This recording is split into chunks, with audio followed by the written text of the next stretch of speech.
Greetings, this is Bradford Keller Townsend. Welcome, shipmates on the spaceship Earth. We're traveling through the cosmos at a high velocity.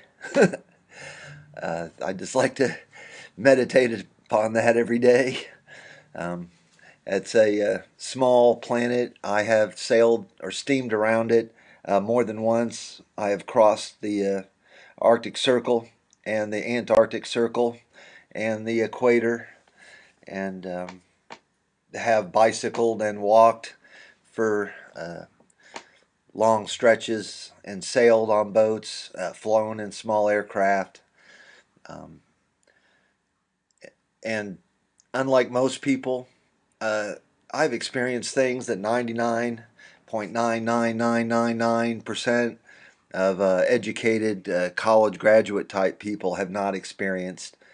I have had jobs where I cleaned toilets. I have manually dug ditches.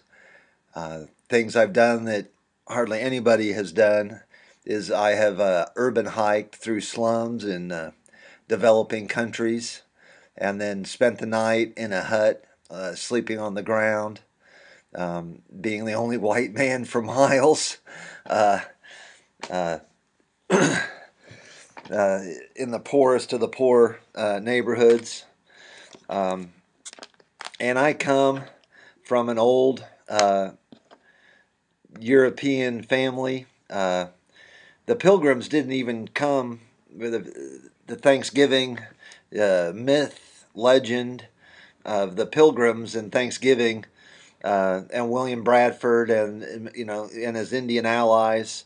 The governor inviting them over. That event did happen, and they did have a meal, and they were devoutly religious, and they were from the Netherlands.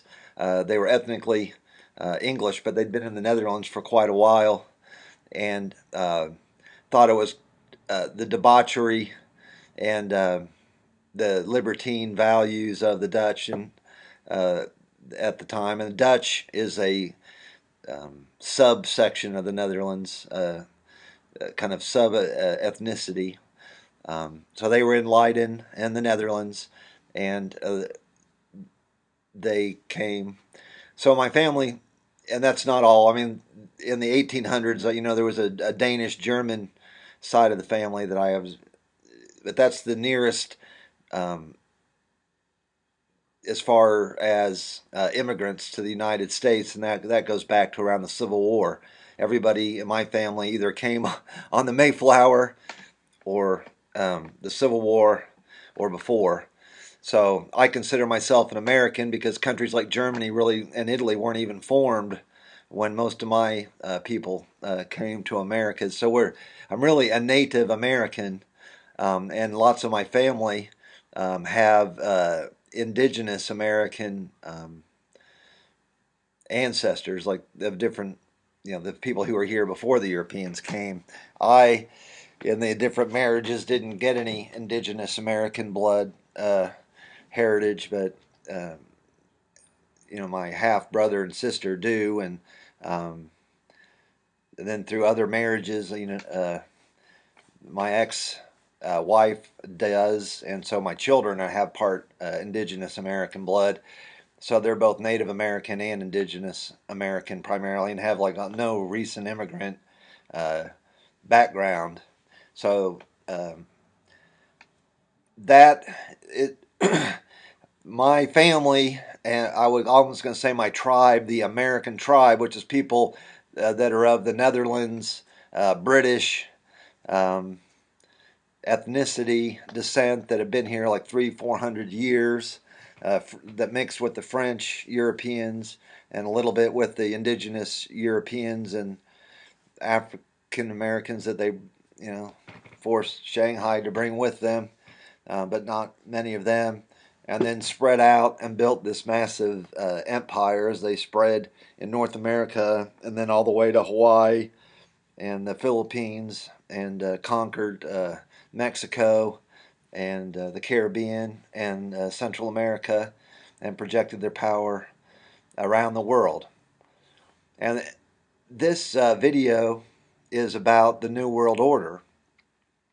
And I'm talking about the New World Order not as somebody, as an outsider, but as someone who was raised within the New World Order enterprise, who was, raised by his community to be a future leader, senior executive operator in the New World Order. I am an enthusiastic, fanatical, I would say, supporter of the New World Order. And um, the New World Order has failed in its objectives. What the New World Order was, and the Bush family and the Roosevelts, there's the two presidents, Roosevelts, the two Bush Roosevelts, they're descended from the same people that came over on the Mayflower, or the original few thousand Dutch and English pilgrims who came over here. That's the first successful colonists that then expanded to become the United States, and that are the Native Americans. Um, they're the enterprise allied back with the Dutch, and you know, being that we're Dutch English type people, the Dutch, or the Nederlanders, uh, is a country half the size of Indiana, and it is the second largest exporter of food in the world. It's a super amazing country for being, I think, around 14 million, and its educational system, um, the the whole society is just amazing, smooth functioning, productive. Uh, they produce thousands of exportable goods. They have the world's probably best functioning port in Rotterdam. It's the busiest port in Europe. Runs very smoothly. Their whole society um, is liberal and functional, and um, they have one of the highest human development indexes. Anybody who's been there and spent any time in the Netherlands usually has real positive things to say about the place. Um, you get away from the red light districts of the cities and see how the real people live, and it's quite diverse. It's not just all the native uh, Frisian Dutch people. They have quite a bit of Asians and African and other people there from their colonial days when they had colonies, and they let some of their colonial peoples, move back to the home country because they would be killed for being collaborators when they pulled out and withdrew. And they made friends with them. Then saw them as family members in their households or business partners, that kind of thing. And so the New World Order, what the objective was, and in Fabian socialism, was to get control of the world's population, because the Earth, which I've sailed around and flown around, circumnavigated, is not very big. If you have to walk or ride a horse, it was impossible to do until the fossil fuel mechanical era, because you couldn't get enough food. It would take too long on a horse or walking, and you get you know robbed by people, and how would you get food? It'd be hard to hunt and gather your way around the whole planet. But with modern machinery, you can very quickly get around, even without aircraft. Just with steam engine powered, type machinery, you could get around. You get a ship and put enough coal on it, you can get around the planet pretty quickly.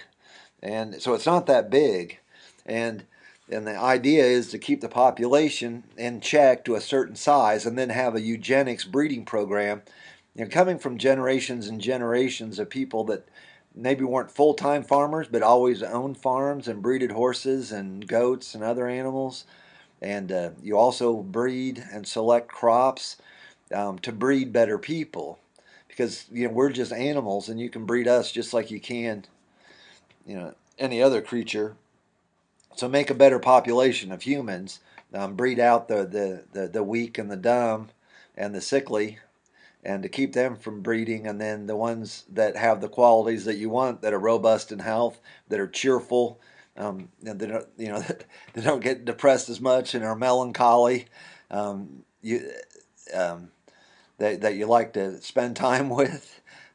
Those are the have the aptitude for things like advanced mathematics and philosophy.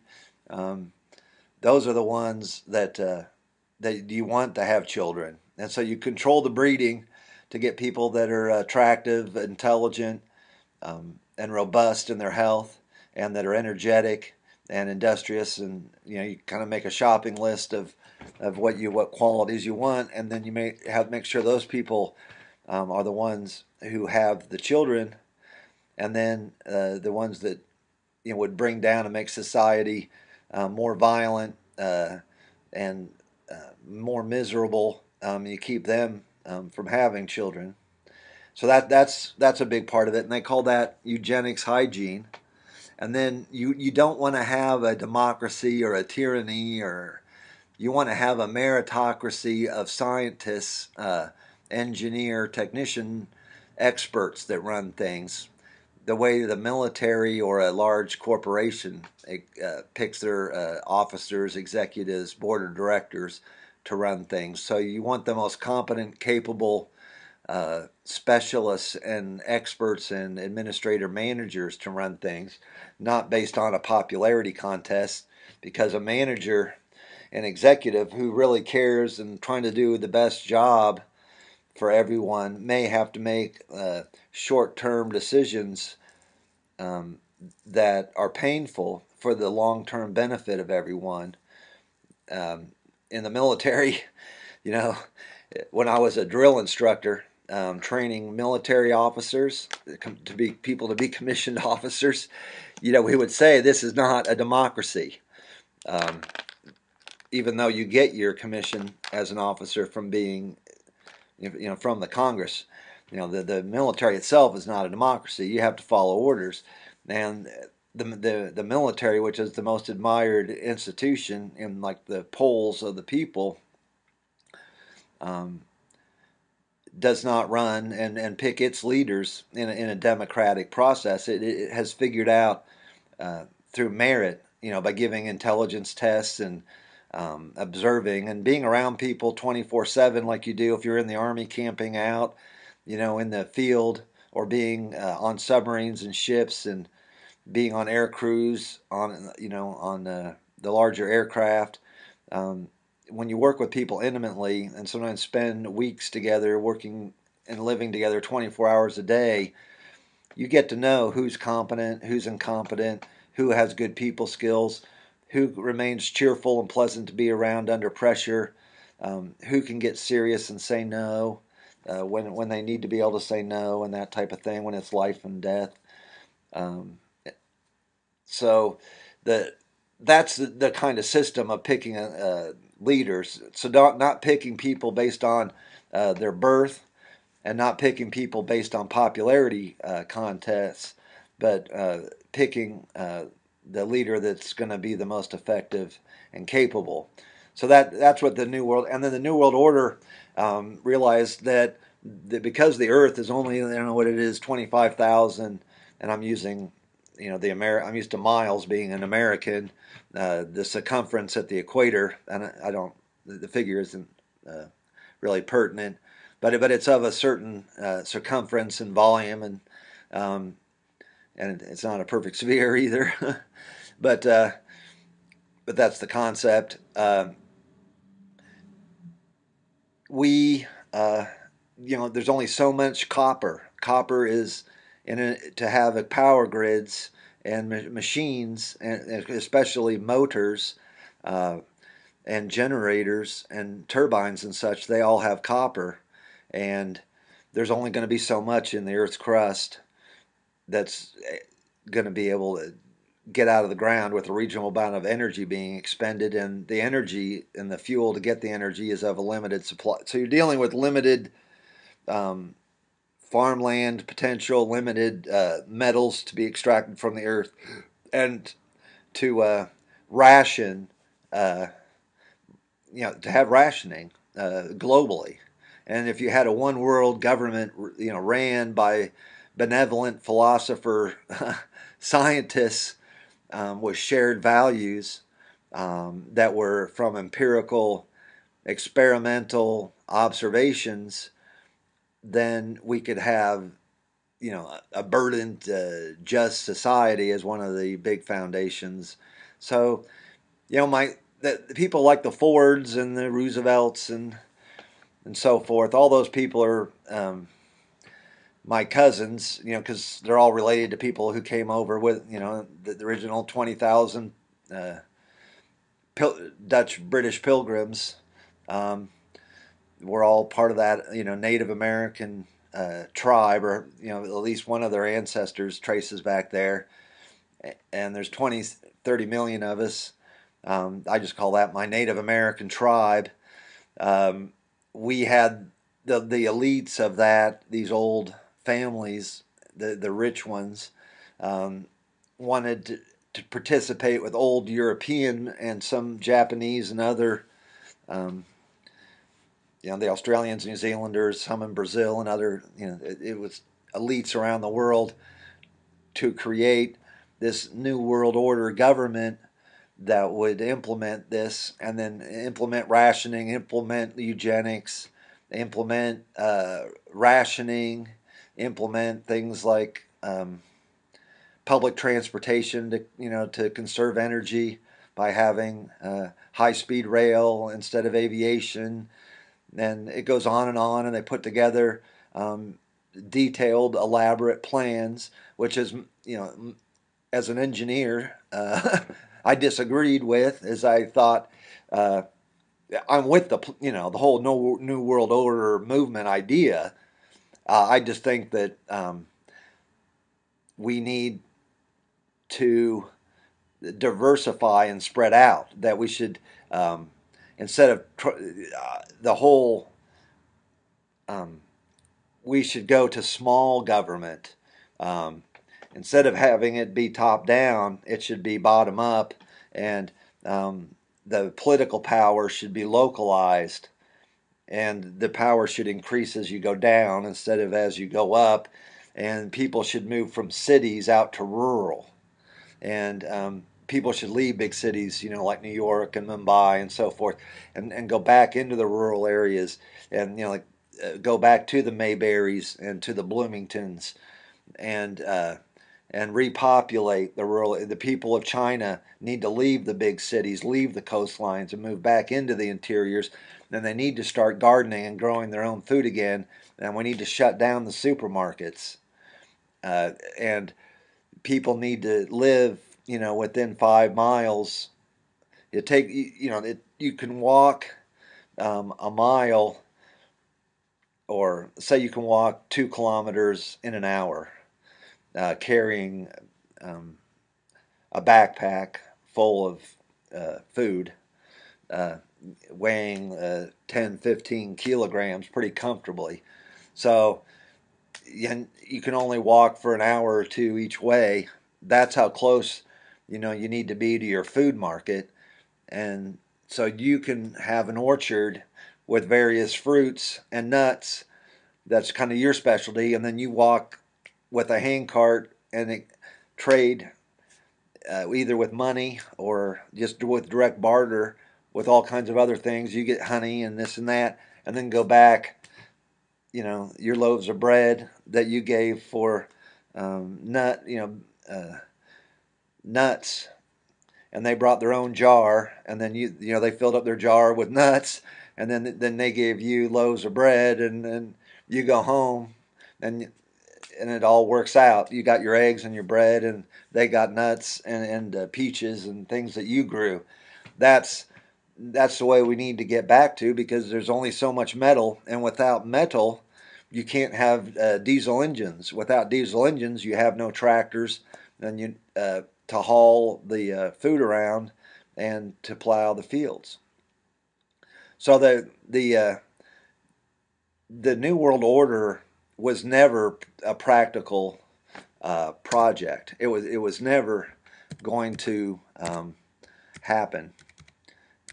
It was not doable. It would have required massive amounts of coercive, violent force. Um, some people say that the New World Order did do that, under the Stalin era and such. Um, I think Stalin obviously probably was down with the whole New World Order, and he was a Freemason and connected with those folks. He was allied and bankrolled by the New York communists. Fascism and communism are both out of New York City. Um, Fascism really is an American idea, not a German or an Italian. They were really mimicking what was going on in the United States and Canada, not the other way around. Um, they saw how successful things were going in the United States and Canada and wanted to bring it to Europe because we had eugenics laws here and race laws and all that, and a booming economy. Uh, so, and immigration, white-only immigration laws, and this and that, uh, and lots of other things where government was basically controlled by big business, like it is today. So that's what they were trying to do. They're trying to keep up with the Joneses by implementing the same system that we have. And that's why on our mass media, like Netflix and so forth, and Amazon and all these channels, they have just never-ending Nazi stuff because the Nazis were a mimicking of the North American system. It's just different branding, different iconography, a little bit different iconography and color schemes, and the racial, um, they've removed the blonde hair, blue eyed part uh, and tried to make it into like a multiracial um, metropolitan thing versus that, but as an alternative.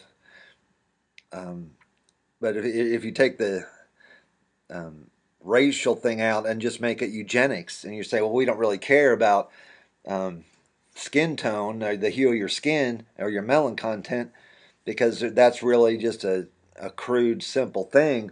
We really care about your IQ score and about how high you can jump, how fast you can run, how much you can bench press, how resistant your body is to disease and um, things that really matter. Um, your eye color isn't really that big of a deal.